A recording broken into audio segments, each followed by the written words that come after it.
You are watching The New American Media. You are listening to The Unhappy Hour Sports Radio Show on thenewamericanmedia.com. We're back with Brandon Odell. This is Strictly Browns, a segment that we are doing for The Unhappy Hour on thenewamericanmedia.com. Welcome back. I'm your host, Brian Engelman. We've already covered the defensive linemen. We've gone to the linebackers, and we're going to talk a little bit about the defensive backs. I want to thank our sponsor real quick, 3 Black Cats. Go take a look at their site, the number 3blackcats.storeenvy.com. Tribal belly dance accessories and homemade herbal products. That's the number 3blackcats.storeenvy.com. Guys, go on there, buy a few pairs of earrings, put them in a box, and when you forgot a birthday, an anniversary, a gift, a graduation present, just go in the cool box, grab a pair of earrings, give it to that lady that you love or that you want to love you. Go to 3blackcats.storeenvy.com. Brandon, we have discussed about 2/3 of the Cleveland Browns defense already, the linemen, the linebackers, and that leaves us with the defensive backs. It's an area that you're a little bit more familiar with from your high school playing days. And, I mean, I guess you got to start with the leader of the defensive backs. I mean, I guess there's no other way to say it, but Joe Haden. Certainly Joe Haden is the individual that has the most star power probably on the entire Browns defense right now. Taken very high 2 years ago by the Browns. I believe he was the 7th overall pick that year, and has that during a very, very strong rookie campaign, he showed that he could be that lockdown kind of corner. Last year, you want to talk about a sophomore slump? The very surprising thing from Joe Haden is he had a really large number of passes defensed, which basically means passes broken up, things of that nature, but had 0 interceptions last year. Yeah, big and drop a lot of from people 6. look at that stat and look at that as being an aberration, but there are other people that look at that and say, you know what, maybe this kid isn't quite the true lockdown type of player that some people are calling him. So in some circles, Joe Haden has a lot to prove. He is certainly a fan favorite. He is definitely very public, or has made himself very available to the public, does a lot of things in the community of Cleveland, and so definitely a fan favorite. People love him. And has appeared as a team spokesperson on ESPN and things like that lately. But the fact of the matter is that he had 0 interceptions last year and dropped a few that were right through his hands. And a couple of games I remember that he dropped a couple of interceptions where he would have just been gone to the house. And, you know, the Browns lost a lot of games by 3 or 4 points last year, and a defensive touchdown would have certainly been able to help out a few times there. But either way, Joe Haden is definitely going to come back, and as long as he can stay healthy, be a very consistent, solid presence for us on the defensive backfield. I think that someone that we should really welcome back with open arms is T.J. Ward. And I think you almost have to look at the loss of Phil Taylor in a way being offset by the return of Ward. Of T.J. Ward, provided that he can stay healthy as well. Because let's be honest, T.J. Ward was really looked upon, in many circles, he was the 2nd-round pick the same year in 2010 that Joe Haden was the first round. Right. That was the year they said we need our secondary short. T.J. Ward was an up-and-coming player who was quietly developing into a top 10, if not possibly top 6 or 7 safety in the NFL. And we lost him for really what ended up amounting to, I believe, over half of the season. I believe it was half of the season for him. And think about the fact that that's what we're supposed to be losing Phil Taylor for. And so getting T.J. Ward back, who certainly proved himself to be worthy of a high 2nd-round selection, even though when he was drafted, a lot of people were saying that he was someone who was overrated, and definitely proved those naysayers wrong. But now if we can keep him on the field, as being a real tough, hard-nosed, physical, strong safety who does have some coverage skills, but let's be honest, T.J. Ward is meant to be that type of player that really gets in there and sticks those slot receivers and really sticks those running backs. He's supposed to be someone who can get his hands dirty. So T.J. Ward coming back is going to be a big boost to the defense.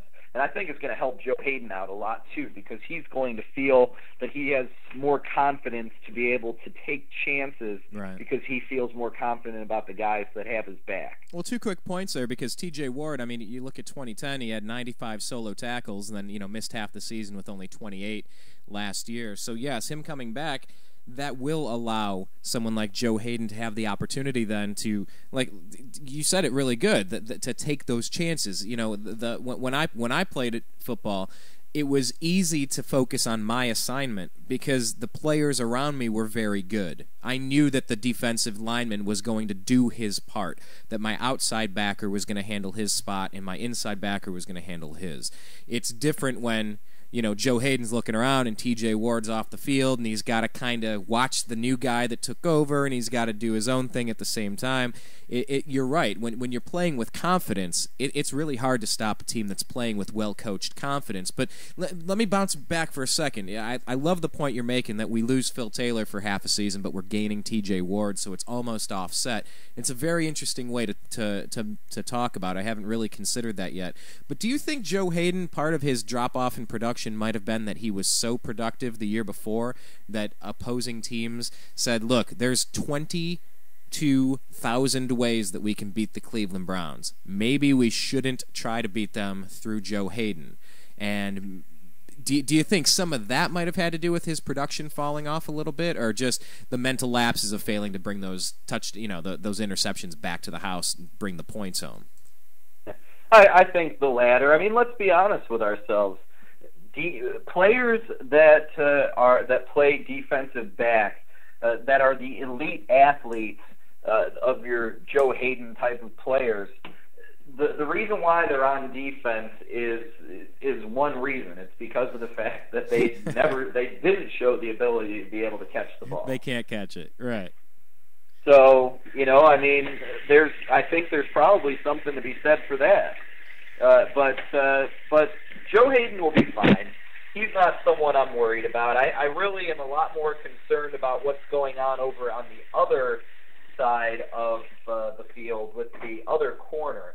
And the projected starter there is the incumbent Sheldon Brown, who I think is about 48. Something like that.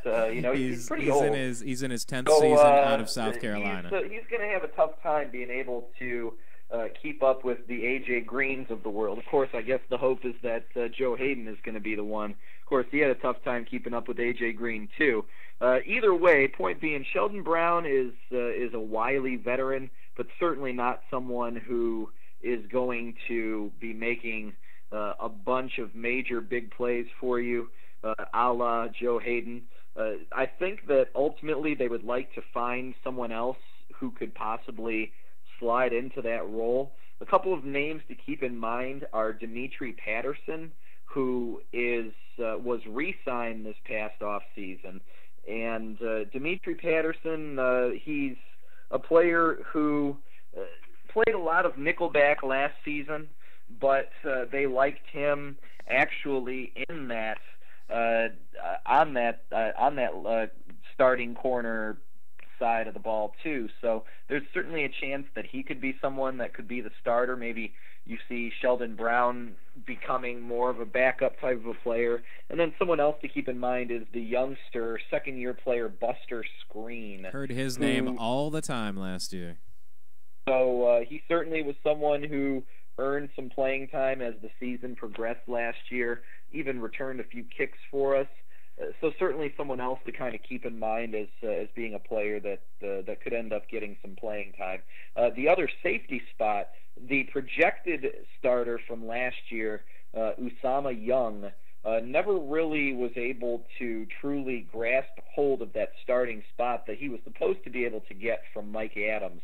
Well, Mike Adams is gone now, and Usama Young, the spot is his for the taking. However, the player that actually has made the biggest impression in OTAs from that defensive backfield might be Eric Hagg, who is a young safety out of Nebraska, someone who was injured for much of the season last year, and ended up playing in 10 games.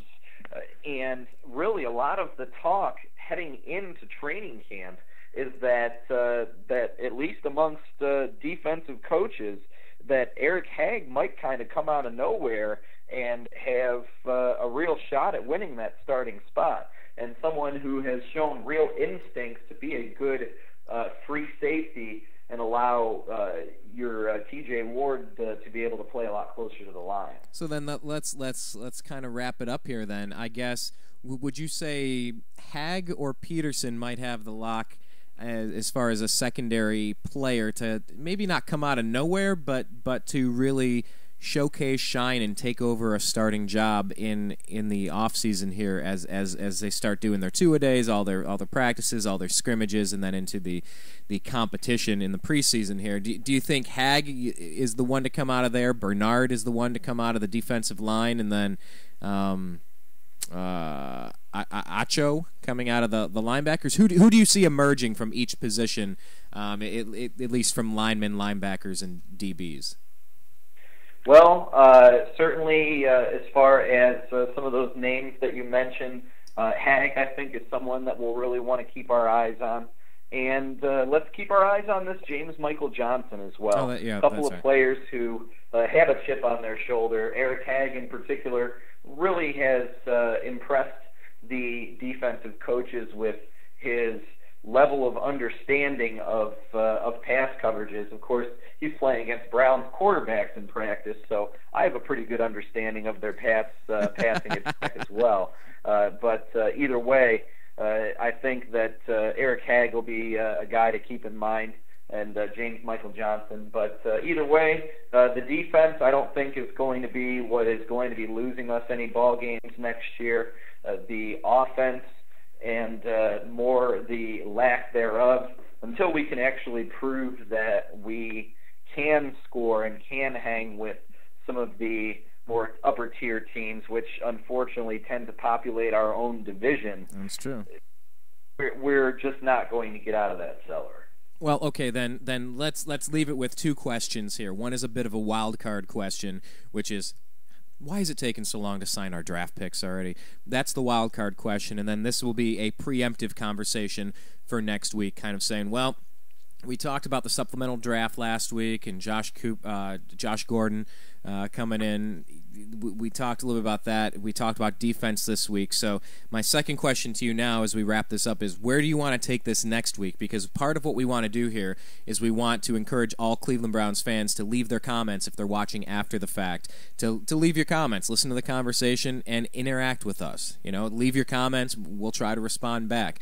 So let's give them a heads up. Where do you want to take this next week for Strictly Browns? And the wild card question, why is it taking so long to sign our draft picks? Well, as far as I think next week we can talk about the offense as a whole. We really haven't done that. We spent a lot of time talking about Josh Gordon last week, so let's preview the offense next week. And As far as the Browns draft picks, I was looking at a list of the unsigned draft picks as they stand right now, the first-round draft picks, which are really, I guess, all that's left, because all the later rounds are done and signed. The first-round draft picks, a lot of talk is about the guaranteed money, and you usually wait to see what the guy in front of you got, and then you decide kind of what your price is going to be from there. And Robert Griffin III, who was the player that went right in front of Trent Richardson, was just signed. And so I think that his deal, Richardson's deal, is one that's going to be hopefully a bit easier to be able to get done. With Whedon, it's always different with quarterbacks, and that's something that everybody wants to keep in mind, is that, yes, he was the 22nd overall pick, but he also was the 4th overall quarterback taken. And if you look, both the number 1, number 2 overall picks, Andrew Luck and Robert Griffin III, are both signed now. However, Ryan Tannehill, who was the third quarterback taken, has not been signed yet. And so that would put Whedon next in line after that. But also the other thing with Whedon that a lot of people are talking about is the fact that he just is looking for that other guaranteed year. So, well, we'll see if they're going to be able to get them into camp, get them signed, get that over with. I really don't want this to drag out. So I guess then, Brandon, next week, provided you're not a father around the same time, you are expecting your first child. Congratulations to you and yours as well. So any number of these weeks, any time we try to do a show, it may all be thrown up into the air and reprioritized due to the addition of an Odell to your family. So provided that still works out, we'll plan on doing this again next Friday to continue Strictly Browns, and we're going to talk about the offense then. So you got any final parting words for everybody? Anything you haven't gotten to yet, or anything, I don't know, final words? Nope. Go Browns. Go Browns. All right, well, Brandon, thanks again for your time, and we'll do this again next week. Sounds great. All right, take care, buddy. That is Brandon Odell.